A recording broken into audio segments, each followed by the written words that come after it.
Hello friend, સ્વાગત છે તમારું મારી ગુજરાતી રસોઈ ટિપ્સ ચેનલમાં। આજે આપણે બનાવીશું શિયાળાની ઠંડીમાં ખાવાની મજા પડે તેવી લીલા લસણ અને મરચાંની ચટણી। તો લીલા લસણ અને મરચાંની ચટણી બનાવતા પહેલા જો તમે મારી ચેનલ પર નવા છો તો નવી નવી રેસીપી જોવા માટે મારી ચેનલને સબસ્ક્રાઇબ કરી લેજો।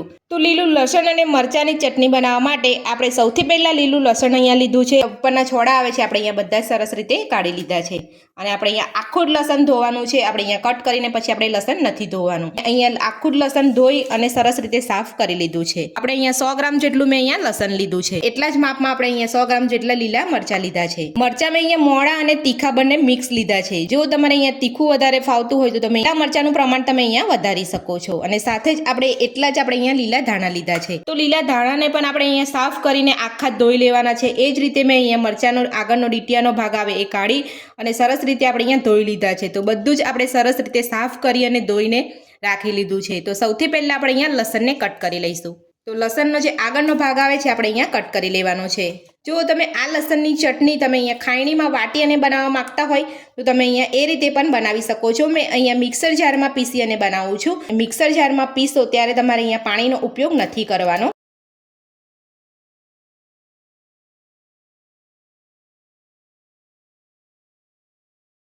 તો તમે જોઈ શકો છો આગળનો ભાગ અહીંયા આવે છે લસણનો વ્હાઈટ વાળો, એ મેં અહીંયા અલગ કરી લીધો છે અને આપણે અહીંયા લીલો ભાગ આવે છે એ પણ અલગ કરી લીધો છે। તો ચટણીમાં બંને ભાગો આપણે અહીંયા યુઝ કરવાના છે। તો પાછળનો જે લસણનો લીલો ભાગ છે આપણે અહીંયા કટ કરી લઈશું। તો આપણે અહીંયા રફલી કટ કરવાનો છે, એટલે કે અહીંયા મોટો મોટો રાખવાનો છે। અહીંયા વધારે પડતો આપણે અહીંયા ઝીણું કટ નથી કરવાનું।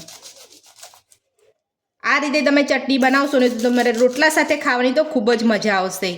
અને જે પણ અહીંયા આ રીતે ચટણી બનાવીને રોટલા સાથે ખાઈને મજા લેતા હોય મને કોમેન્ટ બોક્સમાં જરૂરથી જણાવજો અને મારી આ રીતથી તમે ઘરે ચટણી જરૂરથી બનાવજો। બનાવવામાં એકદમ સહેલી રીત અને ખાવામાં મજા પડે તેવી ટેસ્ટી ચટણી બનીને તૈયાર થશે।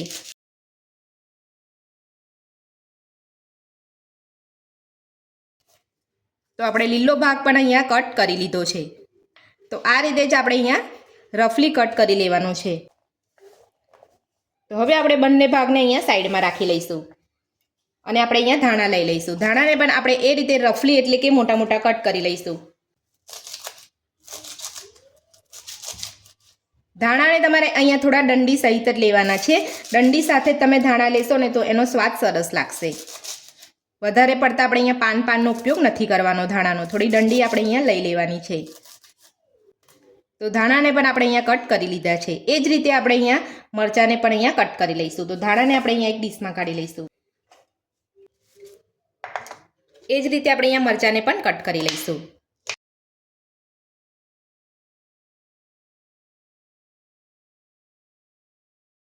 તો આ રીતે આપણે અહીંયા મરચાંને કટ કરી લેવાના છે। બધું જ આપણે અહીંયા કટ કર્યા પછી આપણે ધોઈશું ને તો એનું પાણી છૂટશે। તો આપણે અહીંયા મિક્સર જારમાં પીસીશું યા તો અહીંયા ખાયણીમાં ખાંડીશું તો એનું પાણી છૂટશે અને એ પેસ્ટ જેવું બની જશે। એટલે આપણે અહીંયા આખું સાફ કરી અને ધોઈ લેવાનું છે અને ત્યારબાદ આ રીતે અહીંયા કટ કરવાનું છે। તો લીલા મરચાં, લીલું લસણ અને લીલા ધાણા આપણે અહીંયા સમારીને લઈ લીધા છે। તો હવે આપણે અહીંયા એક મિક્સર જાર લઈશું ને મિક્સર જારની અંદર આપણે અહીંયા લીલું લસણ, મરચાં અને ધાણાને આપણે અહીંયા અડધો અડધો ભાગ આપણે અહીંયા મિક્સર જારમાં લઈ લઈશું અને તમારે અહીંયા થોડું થોડું જ પીસવાનું છે, અહીંયા વધારે પડતું નથી પીસવાનું અને ચાલુ બંધ કરીને તમારે અહીંયા બધું પીસી લેવાનું છે। તો આપણે અહીંયા થોડું થોડું બધું જ અહીંયા મિક્સર જારમાં એડ કરી દીધું છે। તો હવે આપણે અહીંયા પીસી લઈશું। તો આ રીતે આપણે અહીંયા 2 વાર પીસી લઈશું। તો આપણે અહીંયા મિક્સર જારમાં પીસી લીધું છે। તો હવે આપણે ચેક કરી લઈશું। તો તમારે આ રીતનું અધકચરું અહીંયા પીસવાનું છે। તો હું તમને અહીંયા બતાવી દઉં છું। તો તમે જોઈ શકો છો એકદમ આપણે અહીંયા પેસ્ટ જેવું નથી બનાવવાનું। તો હવે આપણે એક બાઉલમાં કાઢી અને બાકીનું જે વધ્યું છે એ પણ આપણે અહીંયા પીસી લઈશું। તો બીજી વાર પણ આપણે અહીંયા મિક્સર જારમાં બધું લઈ લીધું છે। તો હવે આપણે એની અંદર ખાંડ ઉમેરીશું। તો 1 ચમચી જેટલી આપણે અહીંયા ખાંડ નાખીશું। તો આ રીતે આપણે ગરપણ અને ખટાશનો ભાગ ઉમેરીશું। ચટણી આપણે અહીંયા ચટપટી અને ટેસ્ટી બનશે। તો સાથે આપણે અહીંયા 1 લીંબુનો રસ ઉમેરીશું।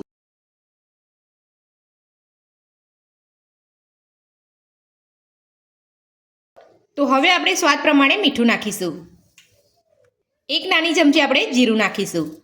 તો આ રીતે તમે અહીંયા પહેલાં પીસો ત્યારે યા તો તમે બીજી વાર પીસો ત્યારે આ રીતે તમારે અહીંયા લીંબુ અને ખાંડ, સ્વાદ પ્રમાણે મીઠું અને જીરું આ રીતે તમારે અહીંયા ઉમેરી લેવાનું છે। તો હવે આપણે ઢાંકણ બંધ કરી અને અધકચરું એ રીતે જ પીસી લઈશું। તો મિક્સર જારમાં આપણે અહીંયા બધું જ અધકચરું પીસી લીધું છે. તો તમારે પણ આ રીતનું અધકચરું પીસી લેવાનું છે. તો હવે આપણે એક પેનમાં લઈ અને બધું જ કૂક કરી લઈશું. તો આપણે અહીંયા ગેસ ઉપર એક પેન રાખ્યું છે. એની અંદર આપણે 3 મોટી ચમચી જેટલું તેલ ઉમેરીશું. તેલને આપણે અહીંયા ગરમ થવા દઈશું. તો તેલ આપણું અહીંયા ગરમ થઈ ગયું છે. તો હવે આપણે એમાં 2 ચપટી જેટલી હિંગ ઉમેરીશું. તો હિંગને આપણે અહીંયા સરસ સાતળી લઈશું. તો હિંગ આપણે અહીંયા સતળાઈ ગઈ છે. તો હવે આપણે મિક્સર જારમાં પીસેલું લસણ, ધાણા અને મરચાંને આપણે અહીંયા એડ કરી દઈશું. તો હવે આપણે અહીંયા બધું સાતળી લઈશું.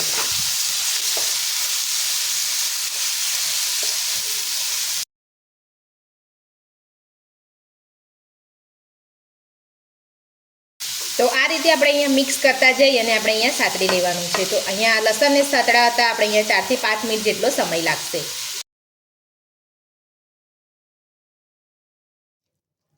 તો 4 થી 5 મિનિટ જેટલો અહીંયા સમય થઈ ગયો છે અને આપણી ચટણી સરસ રીતે અહીંયા કૂક થઈ ગઈ છે. તો ચટણીનો સરસ દેખાવ માટે આપણે અહીંયા 1 ચમચી કાશ્મીરી લાલ મરચું ઉમેરીશું. જો તમે આ રીતે કાશ્મીરી લાલ મરચું લેવા ના માંગતા હોય તો તમે આ સ્કીપ પણ કરી શકો છો. હવે આપણે ગેસની ફ્લેમ બંધ કરી દઈશું.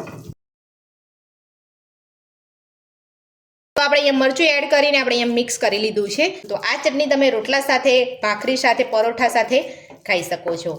તો હવે આપણે ગરમા ગરમ લસણની ચટણી સર્વ કરી લઈશું. તો શિયાળાની ઠંડીમાં ખાવાની મજા પડે તેવી લીલા લસણ, મરચાં અને ધાણાની ચટણી બનીને આપણી અહીંયા તૈયાર છે.